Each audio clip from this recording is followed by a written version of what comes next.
Hi, Arrow. Hey, Arrow. Man, I am so excited to talk to the three of you because it's Sharkfest time, man. This is like watching the Super Bowl for the ocean. It's bigger than that. It's the World Cup. Boy, isn't that the truth? It's so true. Because You know what? I'm glad you said that because, especially with the latest headlines and stuff like that, it's amazing how sharks travel the world, like you just talked about, World Cup. Yeah, sharks do have this, some species of sharks, the migratory ones, do have this amazing ability to transverse large swaths of the ocean. So it is quite a marvel that they can navigate these seas with basically just their minds and their bodies. Jasmin, what is it about the shark that draws us to them? I mean, it's almost like the good guy, bad guy. I don't care what kind of guy. We love sharks. Yeah, I think there's a lot to love about sharks. They've been on this planet a really long time. People really love to root for underdogs, and sharks are perhaps one of the most villainized animals that exist out there. So on one side, you've got people that fear them, and so they have this fascination with them because of their fear, and then there are others that are fascinated with them because they want to fight against that fear. So you have people on both sides. Well, Carlee, it kind of reminds me that the shark is like Darth Vader. It's like it's a living, breathing Darth Vader on our planet. Yeah, a little bit. Darth Vader, he started in a light and then kind of went to the dark side. But sharks, they kind of, they've got that good side to them that a lot of people don't know about. That backstory where they are extremely important for our oceans and unfortunately do get villainized, kind of like Darth Vader. Now Gibbs, I live in I live in a forest, and I know that we have the crow and we have all these other scavenger birds. I've learned to respect these birds. That's the reason why I love sharks, is because are they not scavengers of the ocean, and they make sure that things stay in tune with each other?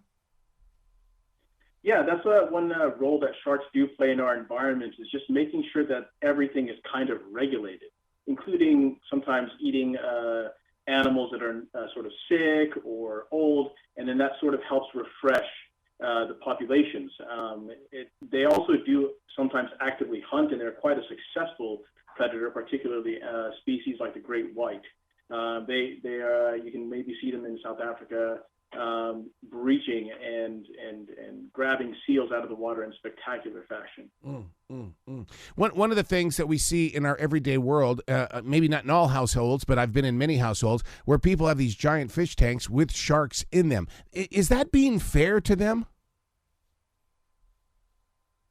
I don't know. I don't know if I'd put a fish as big as a shark in the kitchen sink. And I think that analogy really does go to show exactly the scale of which we're reducing their environment. They, like I said before, they transverse entire swaths of the ocean, going from sea to sea. So I think it's really important to recognize that some of these animals don't really belong in our cages. Mm-hmm. Jasmin, one of the things that really shocks me in about everything that's going on with Sharkfest is, which by the way is on anything Disney, I mean ABC all the way around, which I think is just fantastic that you guys are collaborating like this. Why do sharks want to meet us on our own turf? I mean, are they trying to reach out to us? Well, sharks are just living their lives, going around, swimming, eating, mating, doing what animals do. But we are going into the ocean more and more. And so by nature, we're going to encounter them more because we're moving into their house. So if we go into the ocean, you have to acknowledge and accept that there are sharks and they live there, and you're going to interact with them. And, people like to use the phrase shark infested waters, but really the waters are people infested. The sharks live there. We don't. So we're going into their turf, not really the other way around. Let's talk about the climate. Are we going to start seeing more sharks? Because everything seems to be a lot hotter these days. Yeah, I mean, the climate definitely is going to impact a lot of species.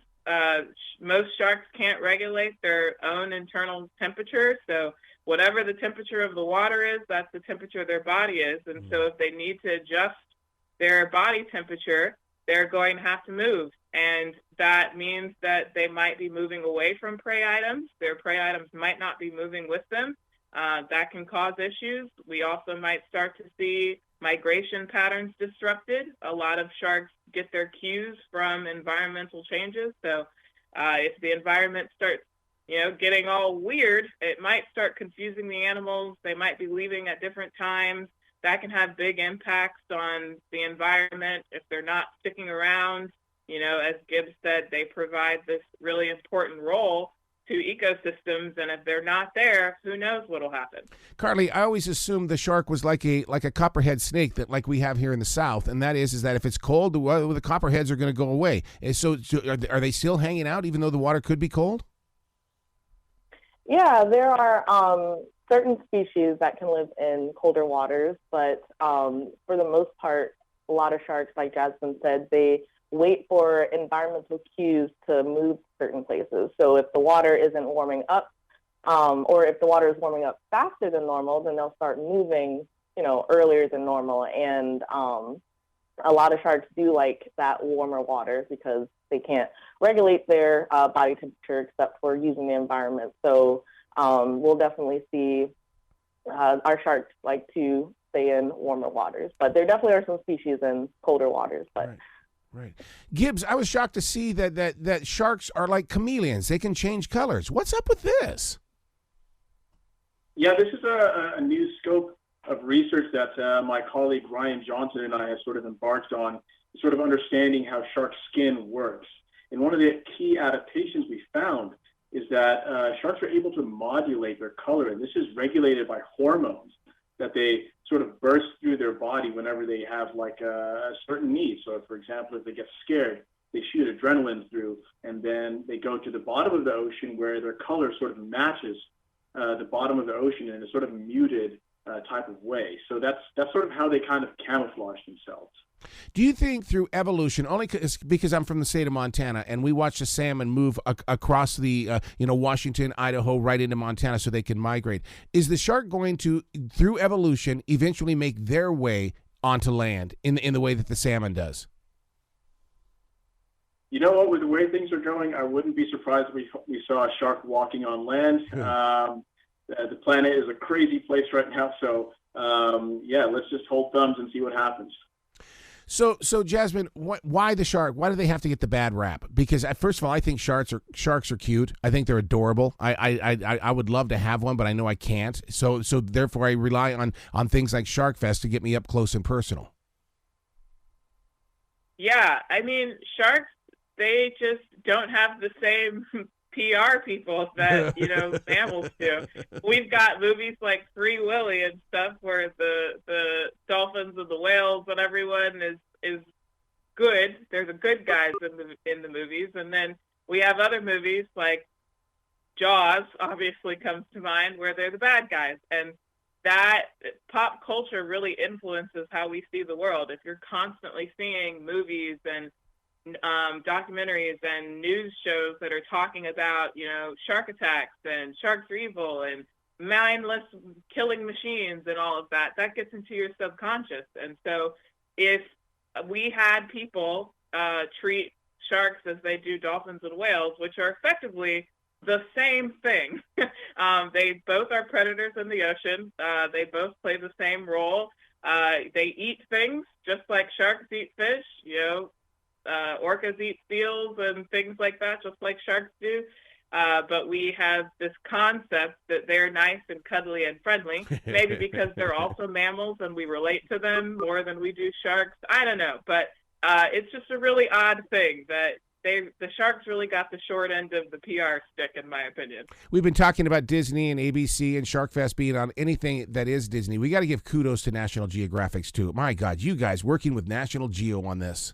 No, I was just going to say, I feel like hugely honored to be part of the Nat Geo family in this regard, and wanted to include us in their programming. I mean, there's such a diversity of shark researchers out there, and Nat Geo is actually giving us center stage, something that other shark programs haven't really done. So I do feel lucky and blessed to be part of this team. Oh, and viewers on this side. I mean, what they need to understand is that Disney Plus also has the National Geographic, anything National Geographic, and I just love the way that modern day technology brings you guys to us. Yeah, it's great. You don't even need cable, which is amazing because I don't have cable. So, Right. Same. What have you guys personally learned from any of this? I think personally, I've seen such a more in social media. You know, there's a lot more people advocating for sharks, and I think that's a big thing for shows like this because you know you're reaching such a wide audience, and we're trying to switch their perspective from looking at sharks from you know that evil, villainized look, and looking at them more of you know they are these animals that are very important for our oceans, and I think that more shows like that are coming up on Sharkfest, it'll really help connect with the people on, you know, why are sharks so cool and not just here's why sharks are scary. So I think personally, I've been seeing a lot more advocating for sharks as people are becoming more educated on sharks' roles in the ocean. Please come back to this show anytime in the future, guys. For sure. It was nice talking to It's you. a pleasure. You bet. Be brilliant today.